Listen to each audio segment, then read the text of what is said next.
ગુજરાતના રાજકારણમાં લાંબા સમયની શાંતિ બાદ એક એવો વળાંક આવ્યો છે જેણે ગાંધીનગરથી લઈને દિલ્હી સુધી હલચલ મચાવી દીધી છે। પૂર્વ મુખ્યમંત્રી આનંદીબેન પટેલની દીકરી અનાર પટેલની ખોડલધામમાં એન્ટ્રી। આ માત્ર સામાજિક પદ નથી, પણ 2027ની શતરંજની પહેલી ચાલ છે, જેને જોઈને વિરોધીઓ તો શું પક્ષના આંતરિક પ્રતિસ્પર્ધીઓ પણ ચોંકી ગયા છે। માનવામાં આવે છે કે આ મોટો ખેલ સીધો દિલ્હીથી ગોઠવાયેલો છે। હાઈકમાન્ડ જાણે છે કે સૌરાષ્ટ્રમાં પાટીદારોને સાચવવા માટે એક શિક્ષિત અને મજબૂત કૌટુંબિક બેકગ્રાઉન્ડ ધરાવતા ચહેરાની જરૂર છે। અનાર પટેલ દ્વારા ભાજપે સ્પષ્ટ સંકેત આપ્યો છે કે પાટીદાર વોટ બેંકમાં હવે ગાબડું નહીં ચાલે।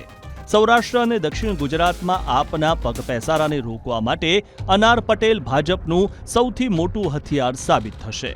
એટલું જ નહીં, આ નરેશ પટેલના પ્રભુત્વ સામે ભાજપનો સીધો ચેકમેટ છે। વર્ષોથી કોંગ્રેસ નરેશ પટેલને ખેંચવા મથતી હતી, પણ ભાજપે ખોડલધામની અંદર જ અનાર પટેલના રૂપમાં પોતાનું પાવર સેન્ટર ઊભું કરી દીધું છે। આ એન્ટ્રીએ સાબિત કરી દીધું છે કે ગુજરાતની શેરની અભિજિંદા હે। આનંદીબેન પટેલના જૂથનો આ પુનર્જન્મ છે, જે હવે ગુજરાતમાં પોતાનો અલગ ચોકો રચીને મેદાનમાં ઉતર્યું છે। વાત અહીં જ નથી અટકતી। ભાજપ અત્યારે યુવા ચહેરાઓને આગળ કરી રહ્યો છે।